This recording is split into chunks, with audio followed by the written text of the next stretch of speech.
What if everything we thought we knew about identity, especially European identity, wasn't really fixed at all? What if it was actually more like a project? Something always being questioned, always sort of becoming rather than just being. It's a pretty mind-bending idea, right? Well, today we're doing a deep dive into exactly that. We're looking at the fascinating and, let's be honest, often misunderstood thought of Jacques Derrida.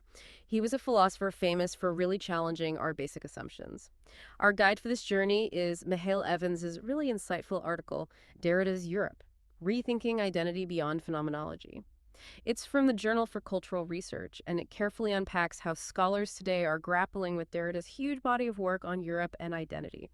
It's a really crucial piece for navigating this. So our mission for you today, to unpack Derrida's vision of Europe, not as some static thing you can easily pin down, but more as a dynamic place for fundamentally rethinking what identity even means. And we'll definitely look at some common misunderstandings that tend to cloud his ideas. Yeah, and what's really striking is that this wasn't just a passing interest for Derrida. His engagement with Europe, it was a lifelong thing, a constant thread. You can trace it from his early work, back in the 1950s, looking at Husserl, right up to his very last public talks in 2004, just before he died. For him, Europe wasn't just, say, a map or a political bloc. He saw it as a deep philosophical problem, a question, really, that needed constant looking at, constant critique. Okay, so let's unpack that. If Europe is a philosophical problem, what's so unique about how Derrida tackled it, especially identity? How does his approach differ from how most of us might instinctively think about identity? Well, you've put your finger on a key issue there. A lot of people, when they encounter Derrida's work on Europe, maybe in collections like Europe After Derrida, Crisis and Potentiality, they tend to fall back on, let's say, more standard sociological or cultural studies ideas of identity. Yeah. Treating it as a relatively stable thing, a category. But the article we're looking at argues this completely misses something fundamental about Derrida's whole perspective. See, Derrida's thinking about Europe actually comes out of a very specific philosophical tradition, the phenomenological school. We're talking about a line going back to Edmund Husserl and including major figures like Martin Heidegger, Jan Patočka. And knowing this background is really, really crucial. It shows he wasn't just like an outside observer looking at Europe. No, he was deeply embedded in a philosophical tradition that questions how we even experience and understand the world. He was digging into the very ways of thinking that shaped Europe itself. I see. So he's not just describing Europe, he's engaging with its philosophical DNA almost. That feels like a huge distinction. And here's where it gets, really interesting, I think. The article stresses that right at the heart of Derrida's thought is this powerful challenge to our usual ideas about identity. The idea that identity is ever really solid or complete. Exactly. That's the core of it.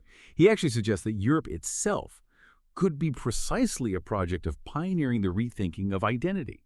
It's not some pre-existing label you just stick on a place or its people. No, it's an ongoing task and a dynamic process. Think of it less like being European and more like the continuous work of questioning, reevaluating, maybe transforming what identity means, not just for Europe, but, for anything. It's perpetually in motion. And our source points out something quite significant here, a kind of blind spot in the scholarship. Many academics writing about Derrida and Europe seem to overlook a key text, Rodolphe Gasché's book, Europe, or the Infinite Task. Now, this book is described as the only single-volume study focused entirely on Derrida's work on Europe. Yet surprisingly few contributors to that Europe After Derrida collection even mention it. And this isn't just, a footnote issue. It often leads to quite significant misinterpretations of Derrida's really nuanced, very complex position. It's like trying to understand a complex machine without looking at the main schematic. Wow, yeah, that does sound like a pretty major oversight, especially with a thinker like Derrida, known for, layers upon layers of meaning. So the article dives into some of these common misunderstandings, right? It seems easy to get lost in the weeds with Derrida. Our source highlights a few specific examples where even, established scholars might stumble, maybe missing his core arguments about identity. Absolutely, it happens. One common issue is engaging with his texts a bit too, let's say superficially, which can lead to conclusions that sound kind of provocative, maybe even Derrida on the surface, but they miss the deeper philosophical weight. For example, Matthias Fritsch, in a paper called Europe's Constitution for the Unborn, he ends up saying something like, perhaps future Europeans will not be European, and in any case not in a way recognized by present Europeans. Now, while that touches on change, the article suggests Frisch doesn't fully engage with the deconstructive nature of identity itself that Derrida was exploring. It's not just that future people might be different, but that identity itself is inherently unstable right now in the present. Ah, okay. So it's not just that identity might change in the future, but the fundamental nature of identity itself right now is what Derrida is putting under the microscope. That's a really important Right. distinction. What about other areas? Do scholars sometimes misuse his specific philosophical terms? That seems like another potential pitfall. Yes, definitely. Another example highlighted is in Derrick's contribution involving the word ideals. Derrida apparently rarely used that word in the way we might casually, like a simple goal or value. He spoke much more precisely of the idea in the Kantian sense. Now, without getting too deep into Kant, that's not just a goal. It's a very specific philosophical concept, a kind of regulating principle, something abstract that guides thought, maybe something you never fully reach. It's quite different from just having ideals. The precision matters. But maybe the most critical point Derrick seems to miss, according to the article, is what deconstruction actually is for Derrida. Derrida himself was pretty emphatic about this. He said, deconstruction is neither a theory nor a philosophy. It is neither a school nor a method. It is not even a discourse, nor an act, nor a practice. Instead, he said, it is what happens, what is happening today in what they call society, politics, diplomacy, economics, historical reality, and so on and so forth. Deconstruction is the case. Collet. He even said later, that this movement of deconstruction didn't wait for him to start talking about it. It's been going on for a long time, and it'll keep going. Wow, okay. That fundamentally shifts how you think about it. It's not a tool you apply to something, like taking apart an engine.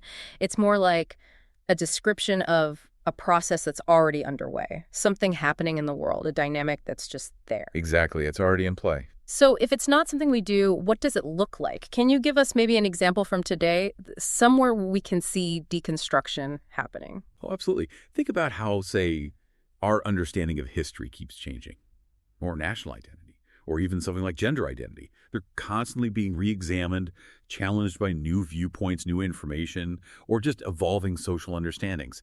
That ongoing process, the questioning, the unraveling of old assumptions, revealing the sort of internal contradictions within what seems solid, that's what Derrida means by deconstruction being the case. It's not always comfortable, but it's how meaning and identity seem to work. What seemed like a single unified story is always, in a sense, being pulled apart and reconfigured by forces within it. And building on that, related to identity, Dirk suggests people who retreat into their identity lack openness to the other. Fair enough, maybe. But the article adds a deeper layer. Maybe they're fundamentally mistaken about their own identity in the first place. Because, for Derrida, no identity is ever truly whole or unified. Which brings up a really interesting question for you listening. If identity is always fragmented, always multiple, never this solid block, how can anyone really retreat into a fixed version of it? It suggests that active retreating is maybe based on an illusion, a denial of the inherent complexity within. That's a fascinating point. Yeah, if identity isn't a fortress, then retreating into it is. Well, it's like trying to hide behind smoke. So, pulling this back to Europe, what does this mean for understanding European identity in practice, especially when you look at real-world issues, conflicts, politics? Well, Morrison's paper is brought up here. He points out what he sees as contradictions, like saying Europe is secular in relation to its Muslim migrants and Christian in the face of Muslim Turkey.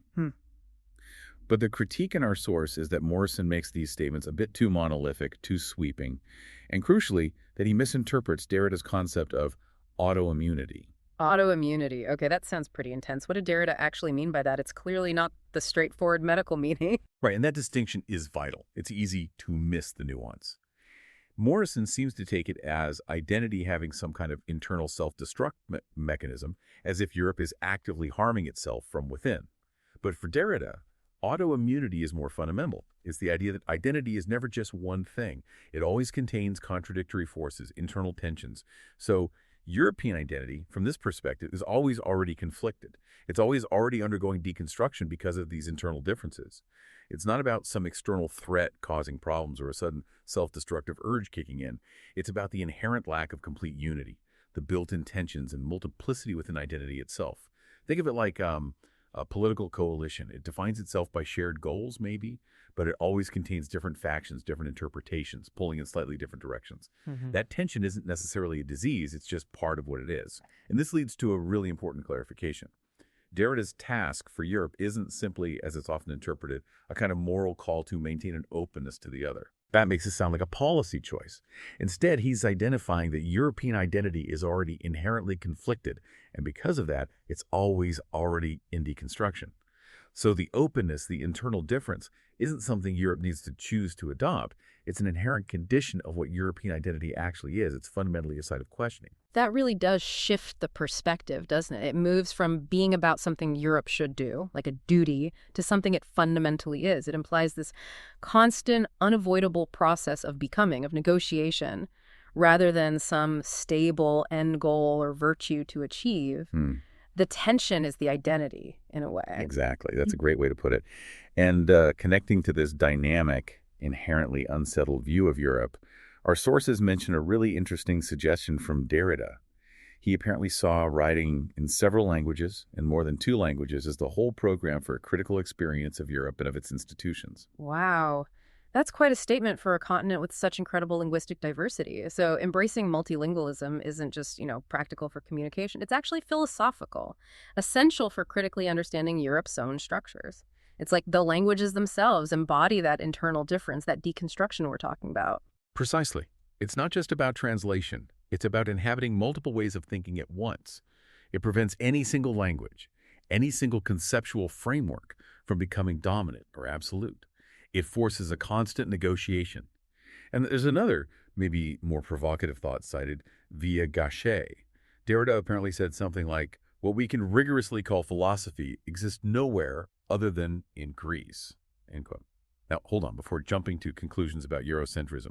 As Dana Hollander argues, Derrida wasn't necessarily making a simple claim of superiority. He seemed to be pointing out that even someone like Husserl, whose ideas about Europe could seem ethnocentric, was working within a specific tradition. It points to a particular historical starting point for a certain kind of rigorous, self-critical philosophical questioning that deeply shaped European thought. It's more about acknowledging a specific intellectual lineage, a legacy of critique that's embedded in its history, rather than saying it's the only or best thought possible. That tradition itself, of course, is also subject to deconstruction. Okay, so we've taken quite a journey here. We've dug into how Jacques Derrida saw Europe not as some fixed thing, culturally or politically, but as this ongoing philosophical project, something constantly rethinking, constantly challenging the very idea of identity. We've seen how he pushes us to move beyond simplistic ideas about fixed identities, whether we're talking about people or whole continents, and instead to maybe embrace the inherent tensions, the internal contradictions. And what's really crucial here, I think, is that Derrida's insights, especially as brought up by this article, they offer us a pretty powerful way to think about our complex world today. If identity is always already in deconstruction, if it always contains these opposing forces instead of being some pure unified whole, well, it really encourages us to question assumptions, doesn't it? To look past easy labels and maybe embrace the sheer dynamism, the internal conflict. That's part of being human, part of any collective. It makes you suspicious of any claim to a single pure identity.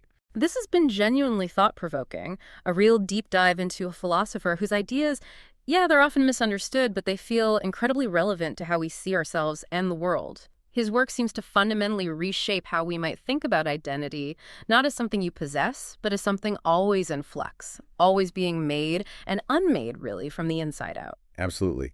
And maybe this leaves a question for you, our listener, to sort of chew on. If identity, even for something as seemingly defined as Europe, is never truly whole, if it always contains these internal contradictions, if it's, as Derrida puts it, always already in deconstruction, what does that imply for how we understand our own identities? Our communities, maybe even our nations today? What hidden contradictions, what internal dialogues or tensions might be operating right under the surface and the very foundations we usually just take for granted? Something to think about.